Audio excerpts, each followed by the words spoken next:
Servus und willkommen zu einem neuen Video der Cavia Autovermietung. Wir haben heute mal wieder den Porsche Cayman GT4 am Start, aber diesmal testen wir nicht Leistungsdaten oder sonst wie, sondern wir schauen uns die Bremsen mal genauer an, denn leider hat dieser Cayman GT4 schon nach 2000 Kilometern ein richtig ätzendes, quietschendes Geräusch an den Bremsen. Das haben auch ein paar Mieter noch angemerkt und wir wollen natürlich nicht, dass man da mit rumfahren muss, sondern am besten natürlich ganz ohne Quietschen, aber wir haben auch schon mit dem Freundlichen telefoniert, einmal angerufen. So einfach ist das gar nicht zu lösen, denn Garantie, obwohl das eben ganz neue Bremsen sind, greift dort meistens nicht. Ja? Auch vor allem wegen Quietschen, das ist dann meistens irgendwie eine große Diskussion. Aber es gibt zumindest ein paar Ursachen. Wenn die Bremse deswegen quietscht, dann kriegt man die mit Freibremsen wieder so hin, dass die eben nicht mehr so quietscht. Und das schauen wir uns heute mal an und wir versuchen das eben mal, das frei zu bremsen. Und deswegen würde ich sagen, Roman, wir schauen uns gleich mal die Bremse im Detail an. Die ist ja beim GT4 schon wirklich ziemlich immens, ja. Vorne wie hinten sind schon wirklich ziemliche Teller. Wir haben nicht die Keramikbremse, das vielleicht dazu. Die würde ja per se immer ein bisschen quietschen, wenn sie noch kalt ist. Sagen wir aber auch ganz bewusst, weil wenn Mieter natürlich damit unterwegs sind, kennen die sich noch nicht so damit aus. Und gerade bei Keramikbremsen, da ist ja am Anfang weniger Bremswirkung, wenn die noch nicht warm sind. Und wenn die dann losstarten, klar kann man es ihnen sagen, aber trotzdem ist es sehr ungewohnt und da wollen wir kein Sicherheitsrisiko eingehen. Und deswegen haben wir die ganz normalen Standardbremsen hier beim GT4. Trotzdem wirklich ziemlich fette Dinger.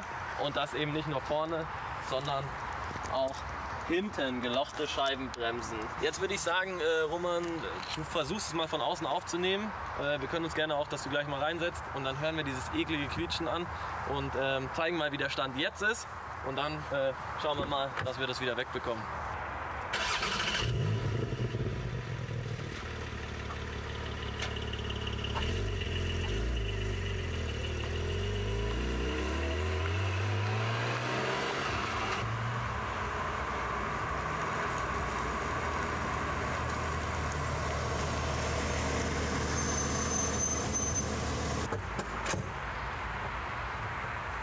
War jetzt nicht so laut, aber man hat es gehört, dieses hochfrequentierte Geräusch, das eklige Quietschen.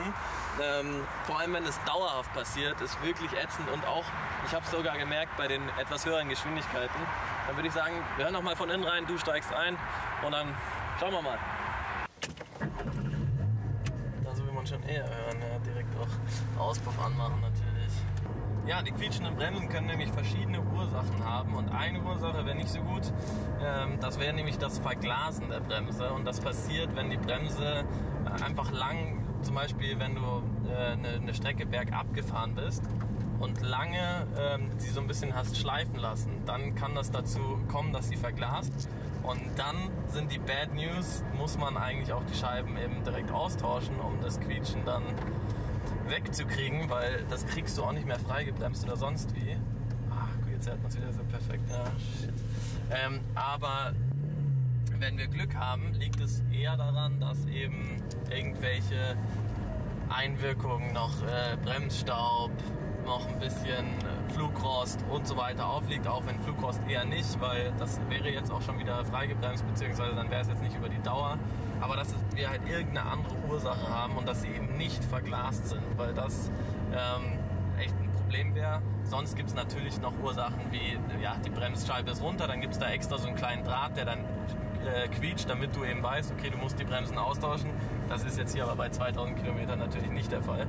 Deswegen, ja, würde ich sagen, der Freundliche hat uns nämlich empfohlen, wir sollen mal einfach so 120 circa fahren und dann eine super starke Bremsung, aber halt noch nicht so natürlich, dass ABS geht, aber schon eine sehr starke Bremsung auf 50 km/h runter, 4-5 Mal wiederholen und dann hat man die Bremse mal wirklich frei bekommen. Hoffentlich kriegen wir das hin, mal gucken.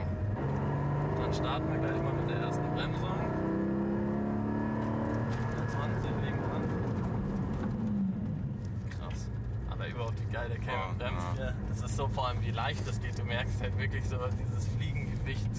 Also ich meine, so ein Fliegengewicht ist er gar nicht mehr mit 1400 Kilo, aber also jetzt quietscht er auf jeden Fall. Es geht schon wirklich, du hast nicht so eine Masse, die sich nach vorne trägt. Du bremst und instant läuft es. Aber ich muss sagen, vom Bremsgefühl ist es trotzdem noch so ein bisschen so, als würde es ein bisschen schleifen. Deswegen, wir versuchen es einfach jetzt mal.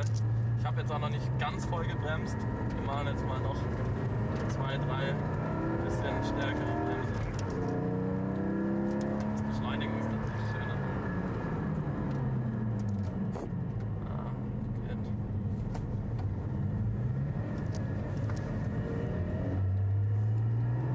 So, jetzt müssen wir hier gerade mal den Motorradfahrern ausweichen. Und dann machen wir die dritte Bremsung. Jetzt machen wir mal richtig stark. Kannst die Kamera festhalten? Ja. Ja? Aber das ist also schon echt geil, weil man macht das ja wirklich eigentlich nie. Und auch gerade auf der Rennstrecke sagen die Instruktoren immer, ja, wer wirklich bremsen kann, der ist im Vorteil. Mal richtig reinlatschen, wie das verzögert, das ist schon richtig, richtig gut. So, dann mache ich noch eine vierte und dann schauen wir mal, ob sich da irgendwas verändert hat.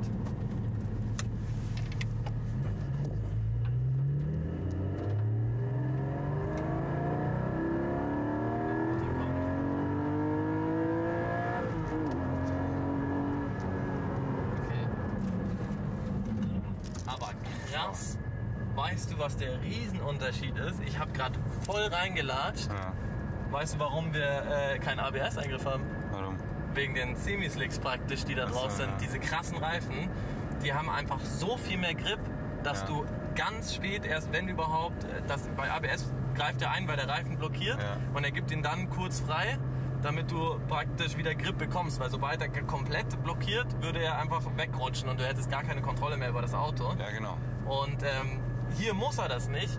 Deswegen hast du so eine hohe Bremskraft, weil am Reifen passiert erstmal, sozusagen hast du den großen Vorteil mit dem Cayman, dass die Bremse viel, viel mehr von ihrer physikalischen Kraft, dadurch, dass sie zupackt, auch auf die Straße bringt, weil das Gripniveau so hoch ist. Und deswegen greift auch das ABS nicht.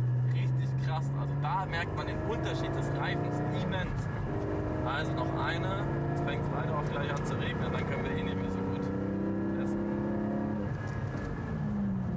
Das ist ja krank. Boah, das ist krank, oder? Ja, und vor allem ohne einmal zu rutschen. Und ich bin mit dem Fuß wirklich komplett drauf. Also das fasziniert so. Okay, eine machen wir noch und dann schauen wir. Das ist ja echt krass. Das ist wirklich begeisternd und so, dass man so mal auch von so einem Reifen den... Warte mal, wir können jetzt mal reinhören. Was war das? Echt, das schleift so ein bisschen noch. Was sind das jetzt für Geräusche? Naja, aber so ein bisschen, aber das Schleifen habe ich immer noch gespürt. Ja. Okay, komm. Also einen noch und dann machen wir mal den Test und dann gehst du noch mal raus, würde ich sagen. Dann machen wir machen das von außen. Warte, pass auf. Stell du dich draußen hin, bitte. Und ich bremse von außen, weil dann sieht man das, wie krass wahrscheinlich die Reifen halt das Gripniveau auch halten, dass es kein Quietschen gibt oder sonst was. Okay, let's go.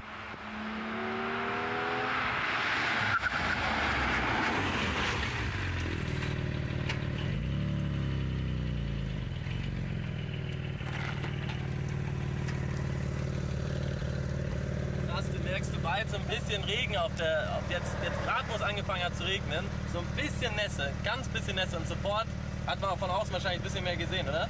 Jetzt hat das ABS wirklich ein bisschen eingreift.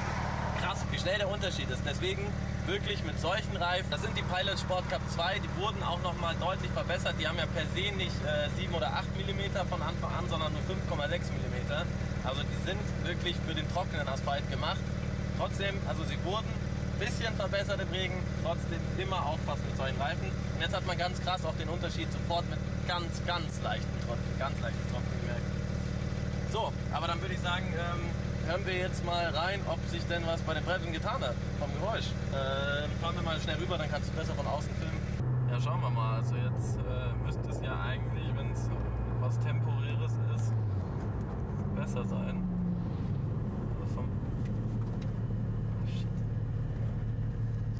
Ich weiß nicht, was auf der Kamera. Oh, doch, jetzt klar. Boah, das ist sogar schon ziemlich heftig. Ja, das ist fast so wie im Zug, wenn du gerade ankommst im Bahnhof, das Gefühl. Ja, shit. Konnten wir nicht mit unseren Bremsungen irgendwie wieder praktisch die Oberfläche reinigen bzw. freischleifen. Das war nicht möglich. Das ist der Tipp, den wir jetzt so bekommen haben vom Porsche Zentrum. Dann müssen wir wohl uns doch mal ein bisschen mit denen unterhalten, mit den Jungs. Weil nach 2000 Kilometern, 2100 ist natürlich nicht so gut. Mal schauen, inwiefern es jetzt noch Lösungen gibt. Ich würde sagen, wir fahren den echt mal hin, weil das war jetzt alles telefonatisch bisher. Dann sollen sich die nochmal genauer anschauen, was da die Ursachen für sein könnten, weil es ist schon extrem ätzend. Also ich bin nicht so pingelig, ehrlich gesagt. Ich bin nicht so ein Typ, der sofort sagt, jo, das ist irgendwie Schalter, ist locker oder was auch immer, muss repariert werden. Da haben wir viele Geschichten von Kunden, weil wir ja auch Ersatzwagen für Porsche-Kunden stellen mit unseren Porsche-Mietwagen. Die sind abstrus, das kommt auch alles noch. Da machen wir eine eigene YouTube-Strecke von. Das sind sehr interessante Stories. Aber so ein Bremsenquietschen ist wirklich, das ist so ein ekelhaftes Geräusch und es ist wirklich peinlich, irgendwo anzufahren, weil ja, das ist einfach zu laut. Und da muss irgendwas getan werden. Und vor allem, ich kann es nicht lokalisieren. Kannst du lokalisieren, welche Bremse? Also rechts vorne meine ich ein bisschen mehr, aber ich meine fast rechts hinten. Rechts hinten? Mhm. Ja, guck wie verrückt. Also ich kann es auch nicht wirklich lokalisieren. Also insofern, vielen Dank fürs Zuschauen. So hat man hier auch mal mit einem ganz neuen Auto ein bisschen Probleme. Wir schauen, dass wir die lösen. Kein Druck aufs Porsche-Zentrum. Die YouTube-Zuschauer werden natürlich darüber berichtet, wie wir da eine Lösung finden. Und ansonsten kommentiert gerne. Habt ihr vielleicht noch einen Tipp oder einen Lösungsvorschlag? Und liked oder disliked. Und wir sehen uns zum nächsten Video. Bis dahin.